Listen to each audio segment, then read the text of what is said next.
So, ayan mga ka-viewers, nakabili tayo ng konting items para sa, ano yan, mga for personal care namin ni Madam. So, yung daan natin ngayon, naglulusaw. Basa. Oops. Galit ka, te? Te, it's the wind. It's the wind. Oh my gosh, it's the wind beneath my wings. Aray, mabali yung... Ay, uy! Ano ko, braso ko. So, puro tayo check up today. Si Dadong nagpa-check up din. Galing din kami dun sa aming family doctor. At pinag-exercise siya. Aray. Oh, ayan. Nasakit pa yung kanyang bewang. So, kay Dadong naman, kailangan namin magpa-set ng appointment para sa kanyang physical exam. And then, after ng kanyang physical exam, ayan, dyan na kami pwede siguro magpa-refer din sa, ano, pa-refer siya sa cardio doctor din. Kasi, syempre sa age din niya, titingnan. Kasi, ang reklamo din niya, meron din siyang chest pain, pero sabi ng doktor kanina, muscle lang daw. Pero yun nga, syempre to be sure, 'di ba? Iba din yung ma-check siya ng cardio doctor. Kasi nga sa age niya, never pa naman siya na-check pa, no? Wala pa siyang cardio doctor talaga ever since. Kaya sabi namin, kung ano naman, dahil may ganun nga siyang naramdaman, mas maigi na rin na i-refer siya sa espesyalista. Kasi buti sana kung wala kang mga naramdaman, 'di ba? Mas maigi ng mas early ma-check siya. Walang resulta na hindi maganda. At least yung isip mo. Pero muscle pain lang daw. Sabi nga daw, muscle pain. Papa, wala tayong bag, ah? Ay, may naman ata doon. So, daan muna tayo ng no frills. Oy, careful, Beng. Dahil nga, gusto kong, bukas, sa ulam namin, gusto ko ng, alam mo yung, pinakulo ang gulay. Tapos, siguro, check natin kung may isda. Pisda muna tayo.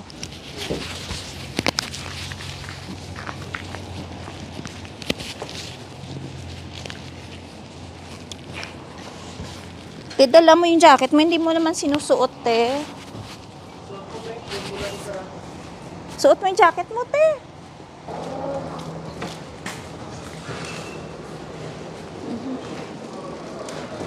Dala tayo ng basket pa. Meron na kasi akong kalabasa doon.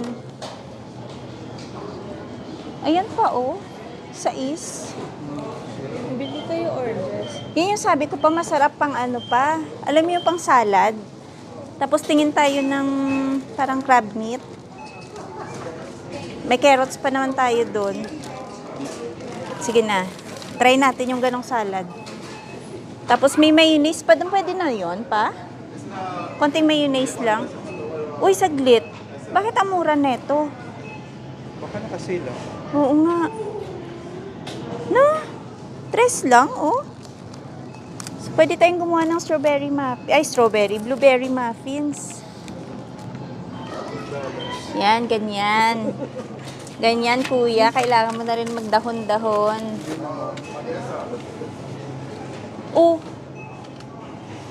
5 yan? May isang buo neto. Yun, mga 9 din yun. Pag naka-sale, 7 lang.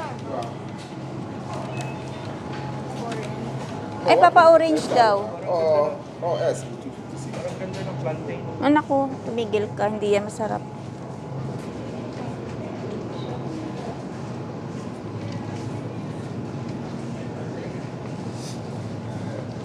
Yung ganito ba? Ay, iba to, no? Oranges din to, ah.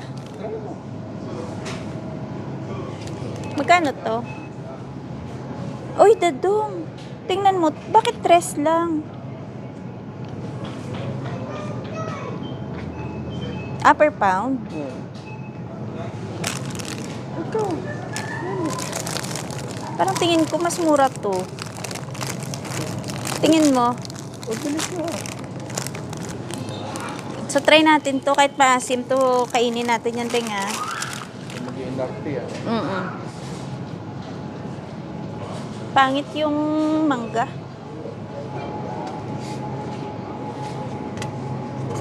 Sinumpa mo lang yung talong man. Pangit mo. Pilitin mo maglaswa. Pangit naman. Ayan, masarap po. Tuwalya. Sarap yan sa ano. Ba, 9 per pound pa? Sarap yan sa ano mo. Sa bewang mo. Ayan, no, 15. Muscle pain naman nga daw. Ikaw lumulusot kapag gusto mo talaga ng, ano yun, no, sakit ng katawan.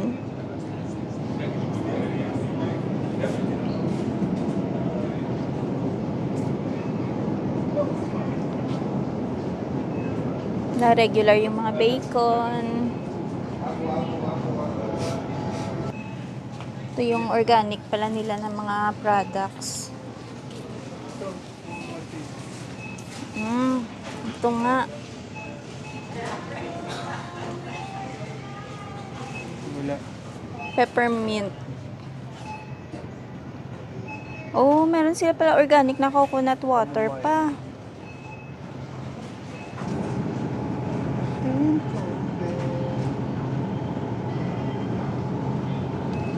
Pang biryani pa, oh. Ilang piraso sa, ano pa, 9 pieces. 13.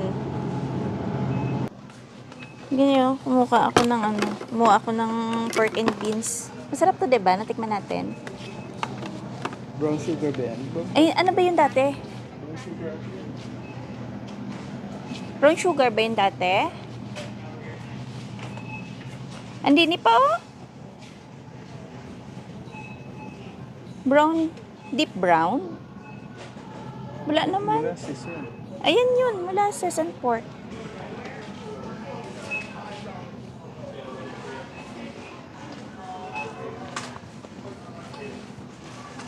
Ayun. lang.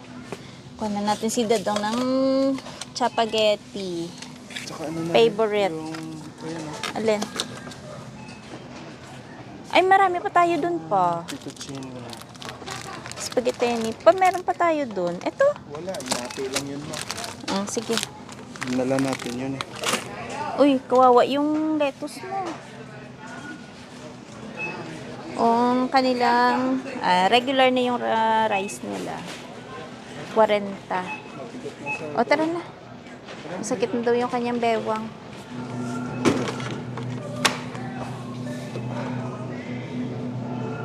Ito, pampano, 2, 10. Maliliit ang pack nila dito. Ng mga... Ano yan? Bakit may tig-isa? Ano yan pa? Tuna? Ala? Ito pong tuna. Alam niyo kung magkano to? $3.29. Ayan o. Nakalagay. Tuna steaks. Ang cute na.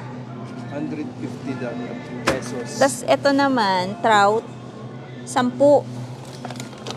Ay, hindi 10. Per pound. Kaya siya 18.61.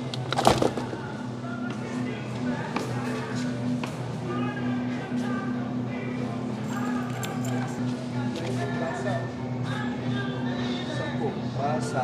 Ayan, kuha ka. 8 na lang, basa. Ano kaya to? Ano Ibig kaya sabihin, naka ano yan pa? Naka-sale yan? Bakit 8? Siguro. O sadyang 10, baka naligaw Peso. na naman. 10 siya tapos 8. Okay. Ah, So, yun pala yung bigas po nila dito, naka-sale, ayun o, yung jasmine rice. 28 siya, save ka ng $8. Ilang kilo to? 18 kilos din ata to. Nakataob eh. ito na yung isang Hmm?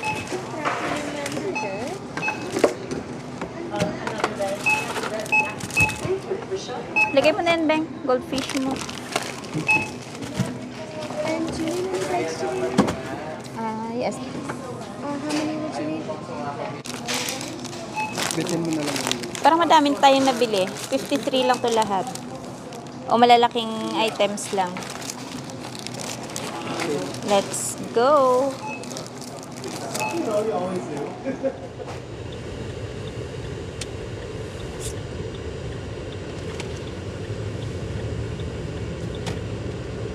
Ang ganda ng sunset.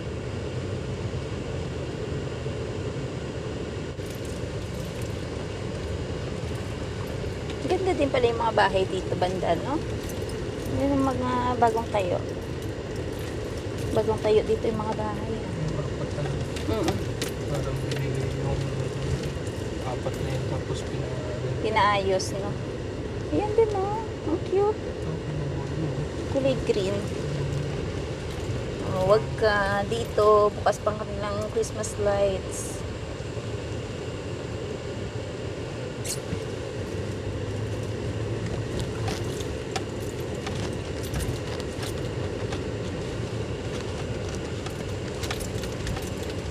Ito yung mga style ng care home dito, oh. Hindi siya ganun kataas.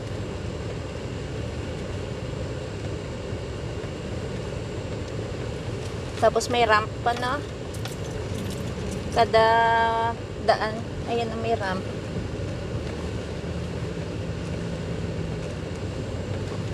Pero siguro, mga able yung mga nandito pa, no? Kasi may hagdan pa siya, eh. Lulutuin po natin ngayon ay chicken puchero. So, bale yung manok na gisa ko na sa sibuyas at bawang. Nag-add na rin ako ng konting patis at maya-maya lang lagay na natin yung konting sabaw. Pinrito ko na rin po pala yung saging tsaka yung carrots na ilalagay natin. So, mag-add na po ako ng paminta.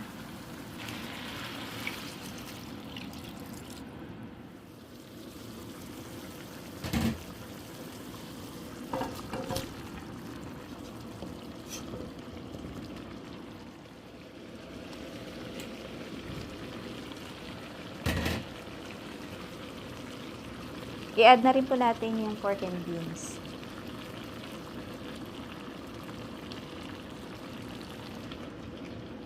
So, ayan po, luto na po yung ating ulam na chicken puchero.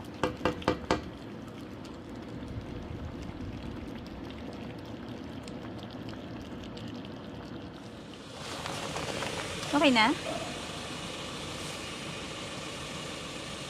Ito lang naman pa, yung kulang. Oh. Ayan, higpitan natin, maigi. Okay naman na. Nalak ko na.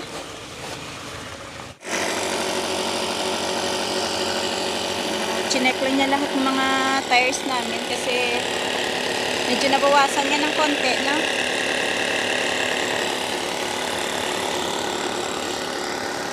Hello mga ka-viewers! Welcome back po sa aming channel. Sa lahat ng mga viewers namin, maraming salamat sa palaging panonood sa mga videos namin. At sa lahat ng mga bagong subscribers, maraming salamat po sa pag-subscribe.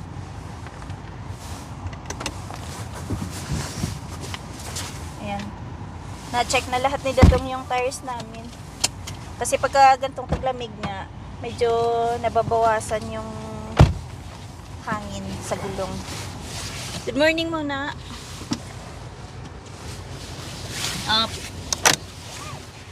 Good morning. Morning mga ka-viewers, nandito na naman tayo Sa loob ng sa sasakyan. loob ng sasakyan.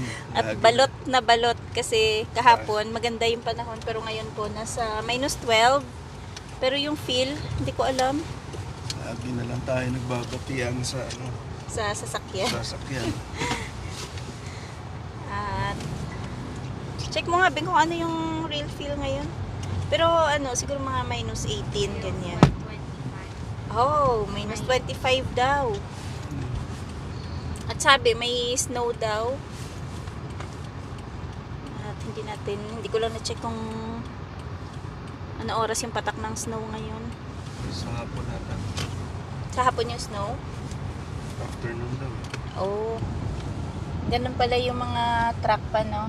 Pagkakanan silang ganyan. Medyo malaki yung kuha nila sa sa lane, no? Kaya huwag ka tumabi dyan sa... Bawal pala tumabi yun, oo. Kasi liliko siya dyan, oh. So, medyo nakagip niya yung gitna na lane. Kasi dapat may clearance siya, no? Kasi sasagi yung pinakadulo niya na tires, no? Dahil mo pag-trap, wide door niya. Oo.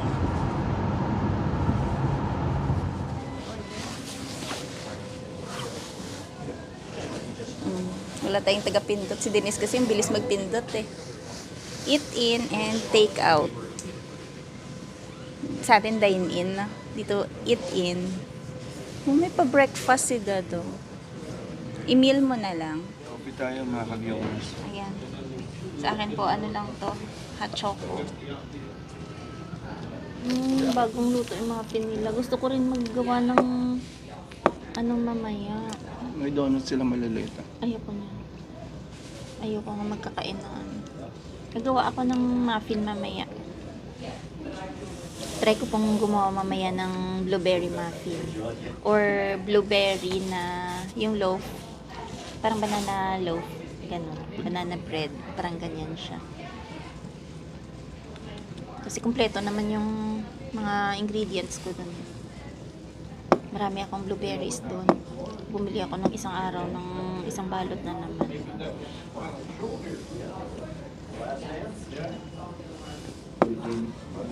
Kasi biruin mo, pag bumili ka dito ng mga ganyang pagkain, magkano din yung isang loaf pa, no? Yung isang loaf na ganito ka, isang pan, isang ganyan. Siguro mga 8. Tapos pag bumili ka ng muffin, per piece yun, parang nasa $2 din yun. Something. Eh kung gumawa ka na lang, tapos 'di ba, ang dami pang makakain.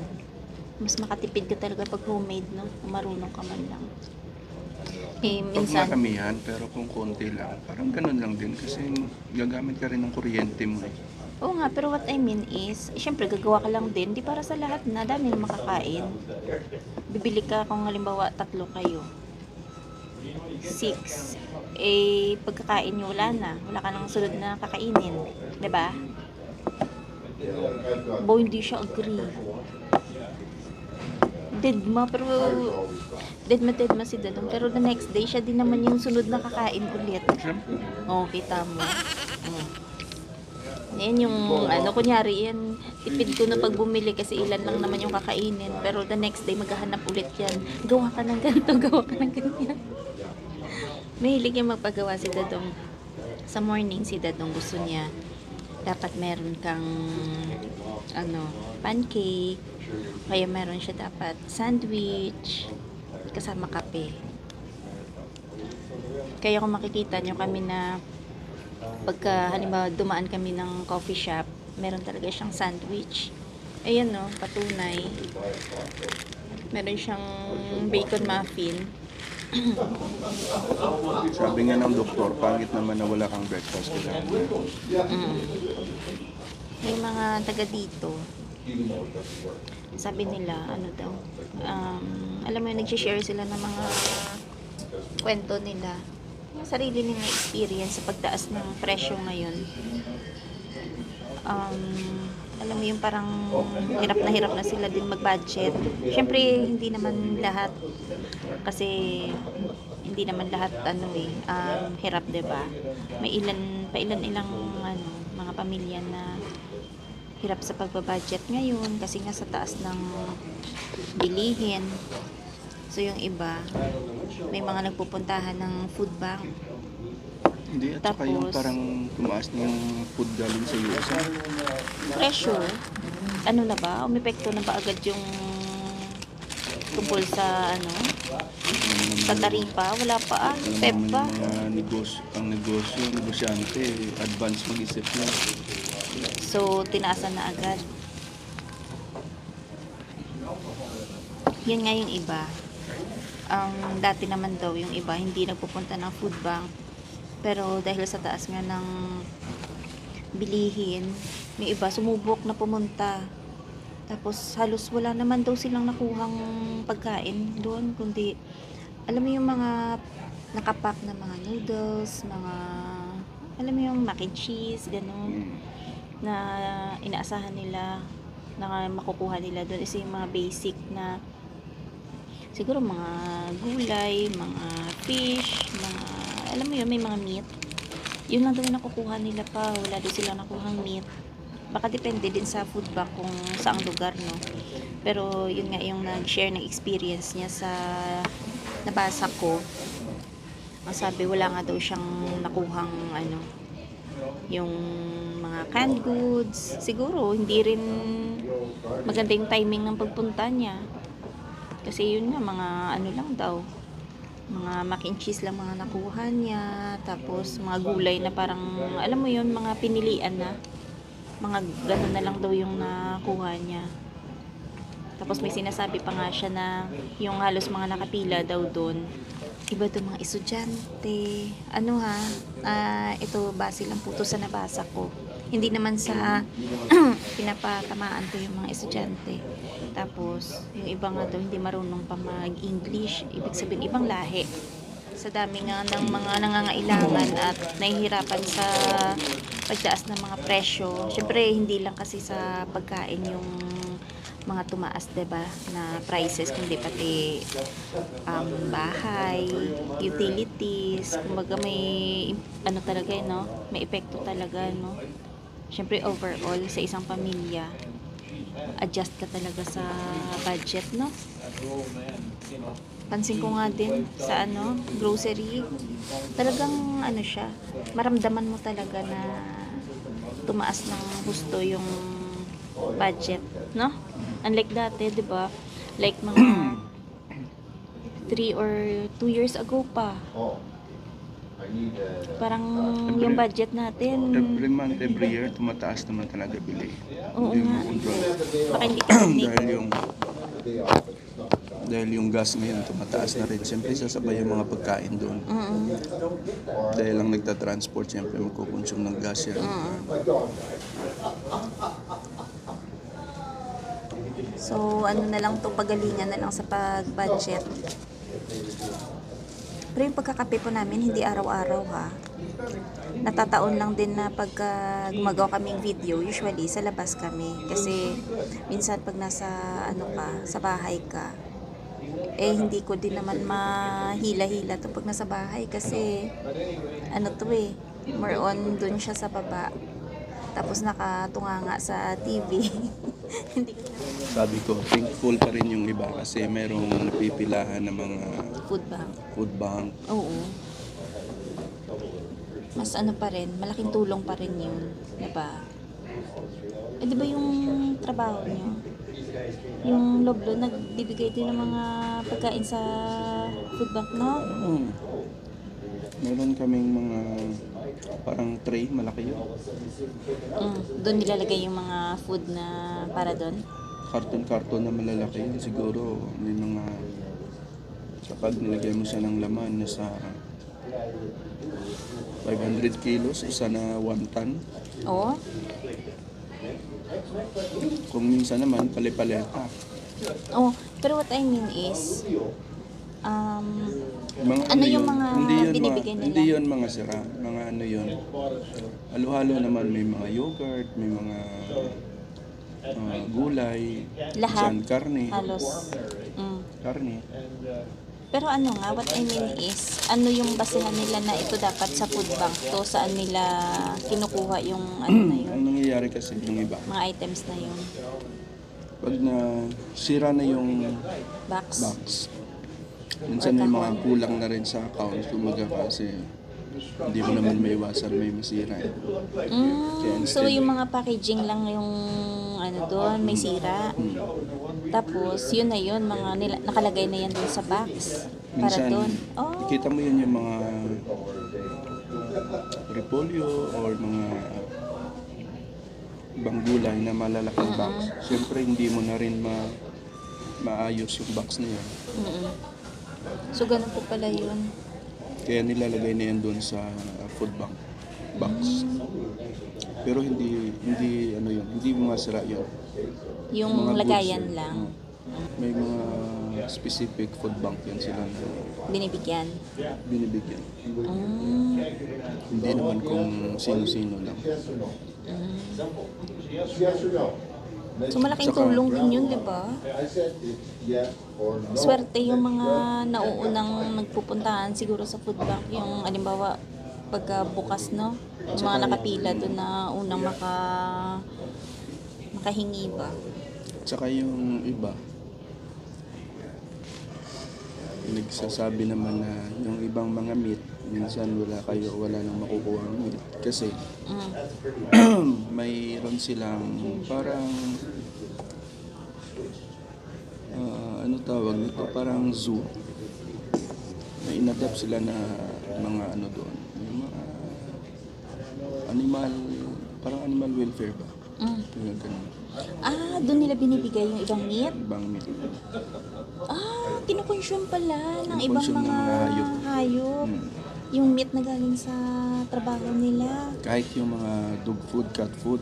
Kasi dati nakakahingi pa ako sa host. Pero ngayon din ako nag-try na humingi kasi wala naman.